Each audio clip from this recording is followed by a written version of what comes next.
Hello, my name is Anat Admati, and I am the director of the Corporation Society Initiative, CASI.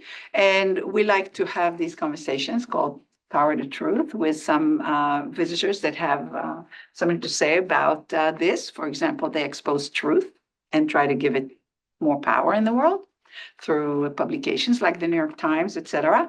And so I'm really happy to have with me Mike Forsythe here from the New York Times investigation team.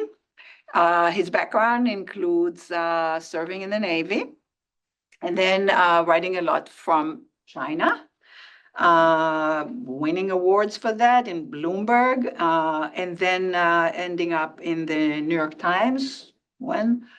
It's been about 10 years, a little more than 10 years now. 10 years. And then while they are getting involved, sucked in to this one story about a company called McKinsey that is a big employer of students at a business school like Stanford and even in the undergrads, or a source of students for this. For us, so many come from McKinsey and from other consulting companies. And the book that Bagnovich and Mike wrote is called When McKinsey Comes to Town. And McKinsey is just in the air, but we don't see it.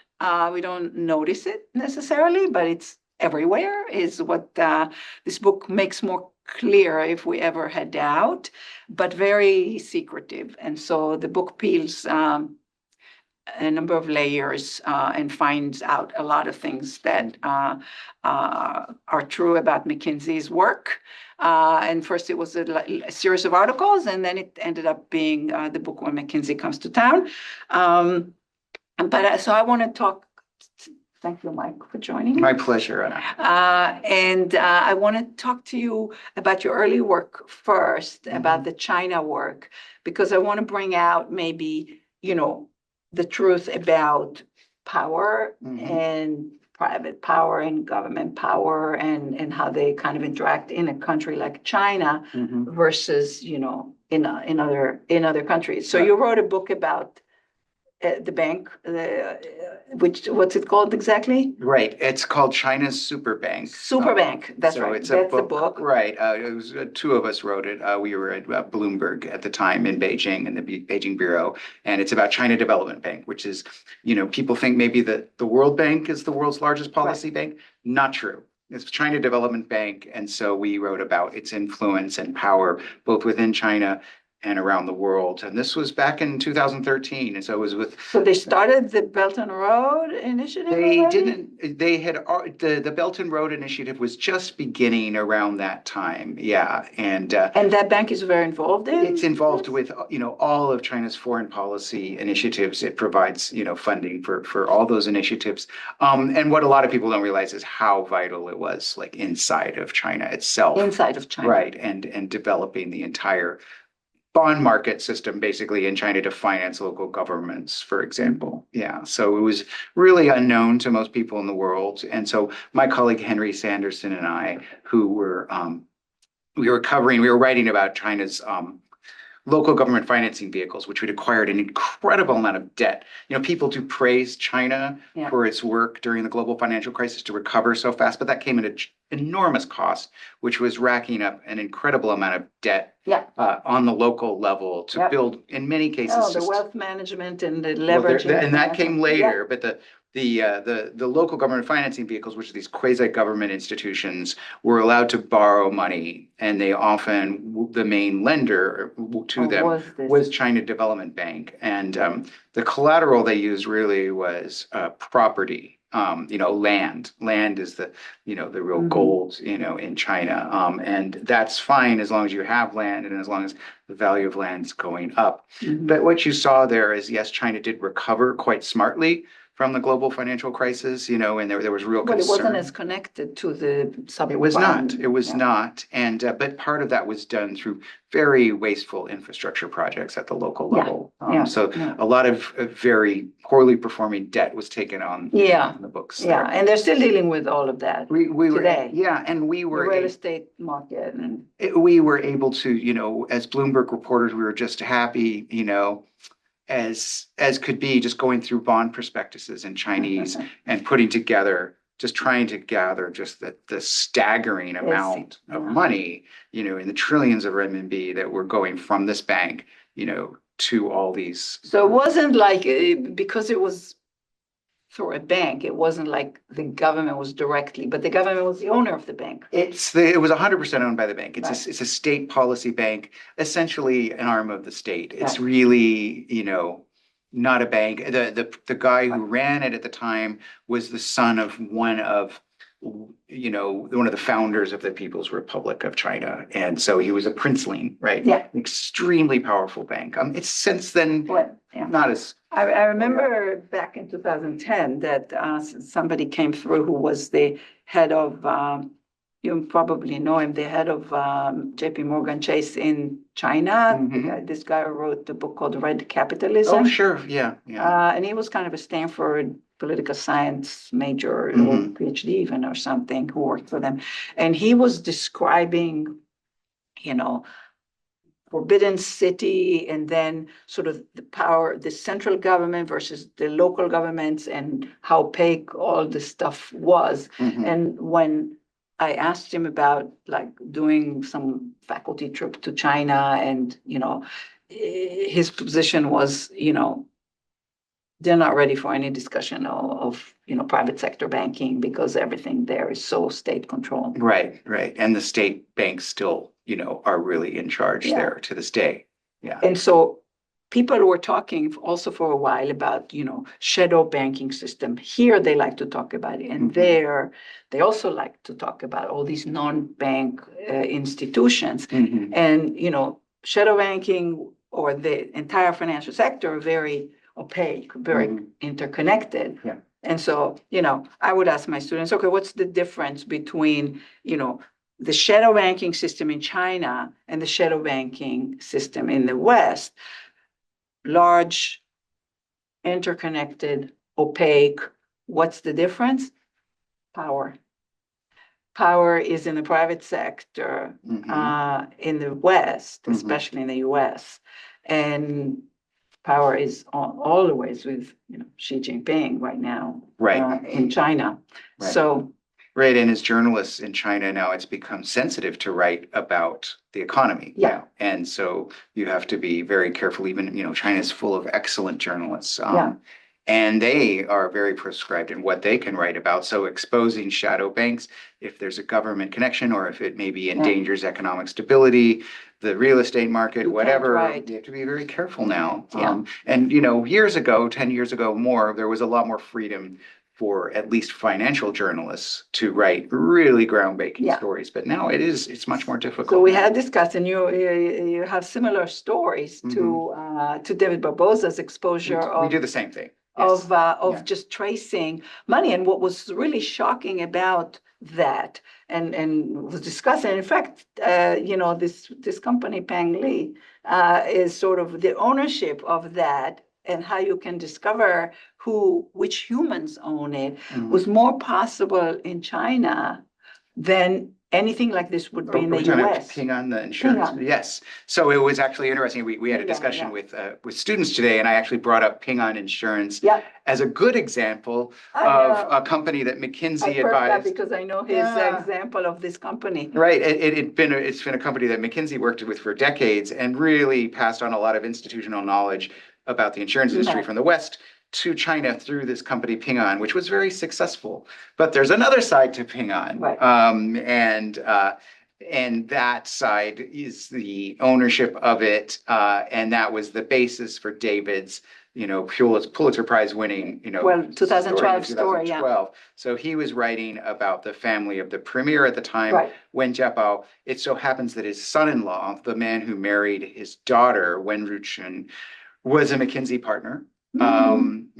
A bit of a conflict. Now he was smart in his own right, went to Harvard Business School and was a top 5% class Baker scholar. So he did get his job at McKinsey maybe through his merit, but it is interesting, the interplay with the elites. So he was writing about Ping On and the premier's wealth. At the same time he was doing that, the same year, 2012, over at Bloomberg, we were writing about Xi Jinping Right. the incoming next guy, he And hadn't the guy's still there. he hadn't Yeah. taken over yet. He was still Wow. the presumptive guy.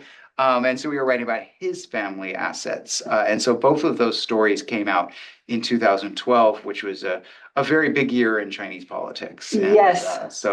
and it was really a year that foreign journalists, the Right. role They of foreign kicked New York journalists. Times out. That, What that about was Bloomberg? Yeah. So what happened that year was that the websites, so the Right. Bloomberg.com website in China was taken off within seconds of our story Right. coming The out. same happened with New York And the same thing, Times.com. and they've never come Come back. back. Right.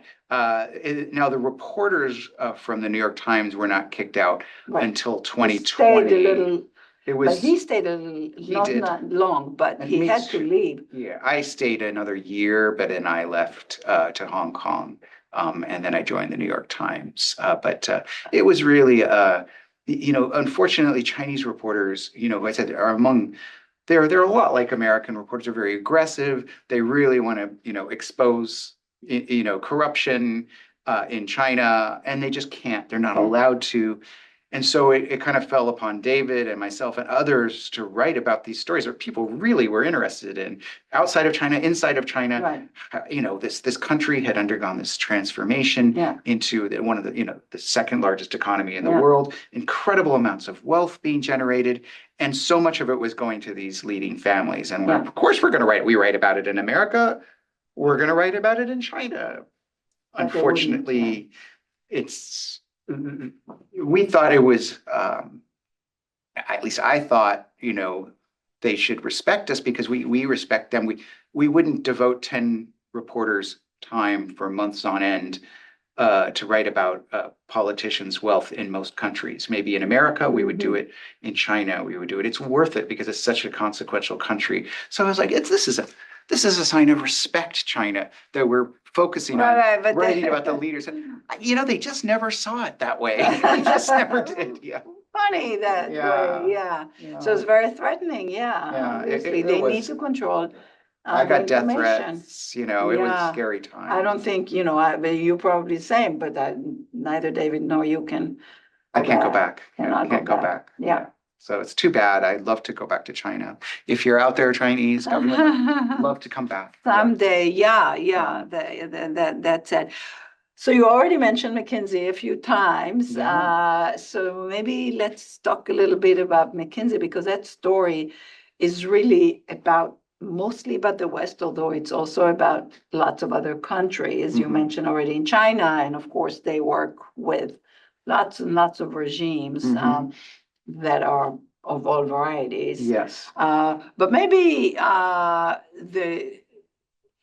I don't know what's visible about the autocratic regimes, but people here think, there are some corrupt regimes someplace, but we live in democracies, everything is good here. And so talk a little bit about McKinsey, in the US and in Europe. Right.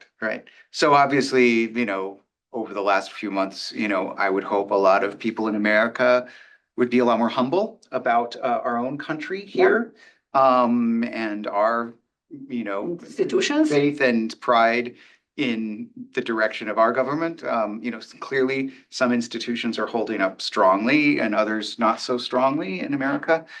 So as a journalist, I think when I was writing about China and I was writing about the wealth of the leaders' families, the big red families in China, I could do it from a perspective of, hey, I come from a country, superior America, rule of law, we would never have this kind of corruption in America.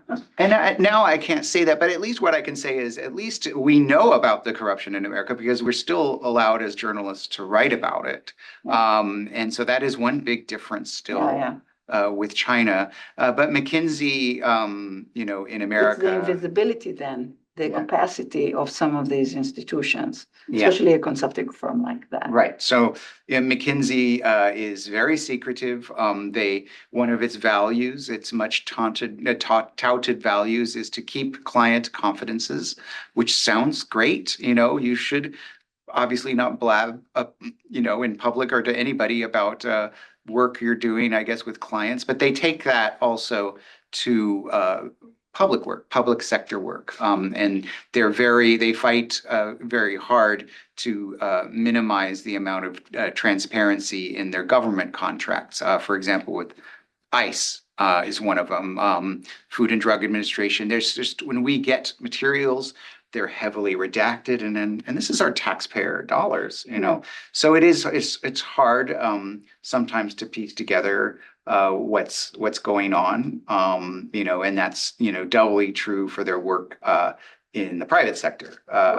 Where there's, you know, very little disclosure. And so there's no requirement for any, and there isn't. No, we get more disclosure in China for their so-called private sector work in China than we do in the United States. And this was the same on this corporate ownership stuff. This also, the opacity here is. Right. It is. I mean, obviously, David Barboza, who you've had on here before, has gone on to he makes his living off of using that transparency and displaying it in a way to help, you know, people make decisions here. And it is, I rail over and over and over again how ironic and how actually infuriating it is that China corporate disclosure, at least on a Transparency Act, non-public sector. You know, for a public company in the United States, we get a little bit more information about shareholders, at least if they own more than 5%, right? If it owns less than 5%, we don't. Not so much. So in China, you do have far more transparency. So, you know, I always say, you know, the biggest offshore is onshore.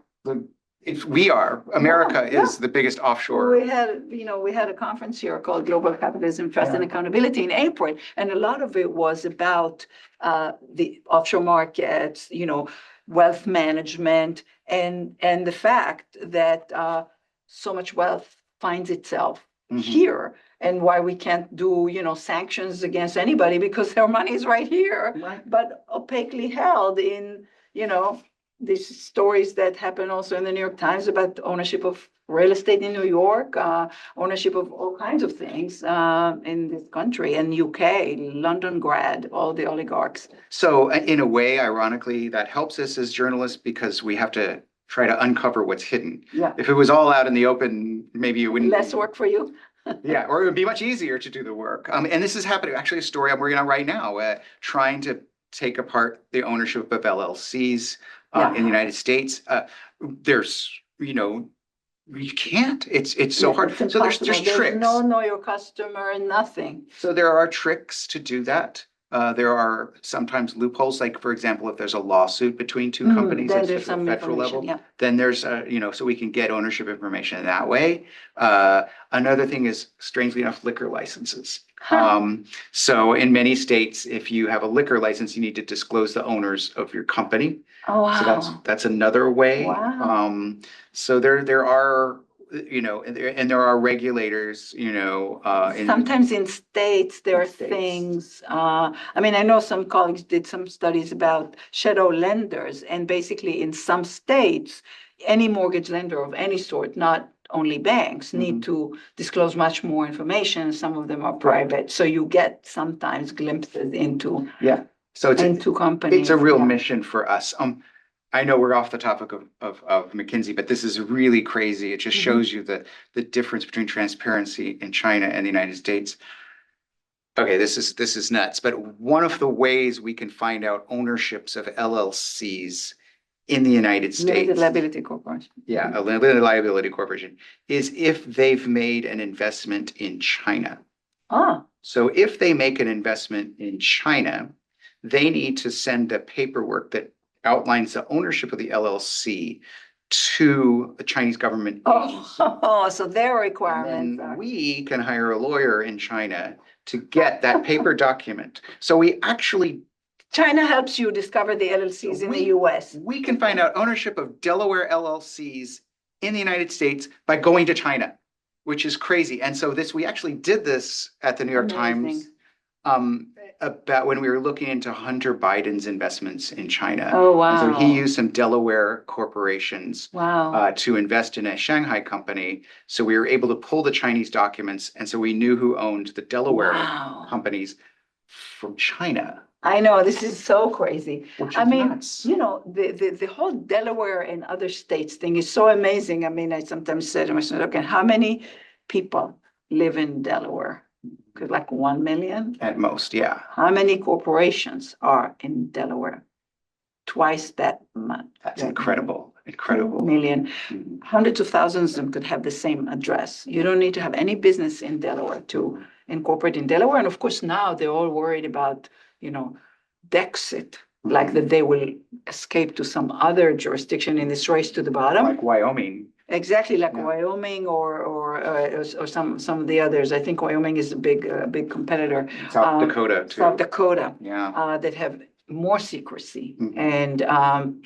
and that's because incorporation in the U.S. is a state thing, and Delaware kind of is selling as a business for the state, corporate law. It's really something that we can't write enough about as investigative journalists. It's true. And now that finally, after the US committed to more corporate transparency, finally there's a Corporate Transparency Act. And what happened just as it was going to be, enacted, and even that had all kinds of, loopholes and other things. Not for Plus us. Yeah. enforcement was an issue. They stopped enforcing it. Yeah. So the Trump administration stopped enforcing this. Mhm. Anything about foreign bribery, anything about money laundering much, Mhm. unless, of course, they declare somebody a terrorist, drug terrorist or something, and then anything is possible. Right. And it's really incredible. So you don't need to go offshore. Exactly. So the offshore is onshore for That's sure. right. Yeah. I mean, that was, we had here, and I'm not sure we had the Power to Truth at the time, but we had the founders of Global Witness, and they were the ones that exposed in 60 Minutes the how easy it is to get a lawyer to allow some kleptocrat someplace to spend money in the U.S. Mhm. through a sequence of kind of ownerships that eventually will have somebody in the U.S. that can spend money. A corporation can buy a yacht or an apartment or something. It is so hard to crack these. Yeah. And we spend so much time trying to do I think after one of those, Panama or some of the other papers, the Pandora papers, Mhm. they were giving enough information to journalists in various places. So I think Washington Right. Post did something on I think Wyoming, and then they traced some stuff to, a Jordanian, Yeah. somebody, real estate in California or. Right. And so we're able, we're part of the International Consortium of Investigative ICIJ, Journalists yeah. as well, the ICIJ. So we're able to use, it's a continued resource, Right. not the Pandora papers, Yeah. the Panama papers, all these things, but they are a little bit dated. Yeah. And but they're still very useful, Yeah. especially when you're tracing things in the British Virgin Islands, places like that. Now, getting back to China, so the Chinese do have a real affinity for Chinese princelings too, have a real affinity for the British Virgin Islands. I think there are at least 11 or 12 by last count of the senior members of the Politburo, their families who are tied to British Virgin Islands companies. Wow. I mean, you can't say the same of about the U.S. I'm sure They have other places to put it, but offshore is just a really big thing for the Chinese. The Panama Papers really didn't stop that at all. They just shifted from Mossack Fonseca, which is Mossack Fonseca had gone all through China and set up offices all across China. They were the guys, right? And so now there's another company called Vistra, which is based in well, they have offices everywhere, but they also are in the British Virgin Islands. Wow. This ramshackle little place. I've been there. They're called their office there. And they do the same thing as Mossack Fonseca. They have offices all over China. And so if you want to set up an offshore company, you don't have to go offshore. To the local. You can go right to the local Vistra office and Stuff will there start you go. happening. Despite, years and years of anti-corruption crackdown in China, there is still this infrastructure. But in the US, what they did this sting operation kind of thing where they sent this sort of German-looking lawyer. I don't know if he was a real lawyer or a pretend lawyer, to the top law firms in the US saying, I got a client, I wouldn't tell you their name, wants to spend money in the US. Can you help my client? And it was clear the client had money that shouldn't have. Right. And I think it was something like 14 out of 16 or some kind of number like that. The vast majority of big law firms in New York were going to do it. Global Witness people didn't believe that this was true until they actually tried it. And there's another study of some of the FAT for some of the know your customer kind of anti-money laundering rules that basically did a tiny fraud, deception, created all these companies and tried to, fraudulently start a corporation or open a bank account. And compliance with these, rules, asking for IDs, things like that, was low in the US, in more developed countries. Right. And this is an agreement that 186 countries are signed on. So until you go to the ground, you don't know what all these words actually mean on the ground. And of course, I mean, not to take this conversation really too far off the mark, but I mean, at least we have the Bank Secrecy Act in the United States. At least there is a requirement, to send suspicious activity reports. Yes, and then somebody has to look at them. There's banks have compliance departments and everything, but now there's crypto. And now it's all out the window. It's mixers and tornado cash and terrorist money can go everywhere. A North Korean can buy the house right next to yours. And so it's really gotten, these idea of transacting opacally and the financial secrecy has gotten kind of much backwards in the last couple of years. Michael, thank you so much. That was a great conversation. My pleasure. And and I hope, we talk again, but that somehow your work is not as essential as it seems to be. I'm glad that, New York Times appreciates. They do. They let me do my thing. They let us in investigations, and there's investigative journalists all over the Times. Not just I'm in the investigations department, but every desk, like Metro, National. They'll do investigations. Even art and culture, they have investigative journalists. Yeah. So there's a lot of us, which is great. Yeah. We need you. We need you to give. We need you. We need you to do the truth, and then we need to try to create more power to it, so it has impact. Thank you. My pleasure.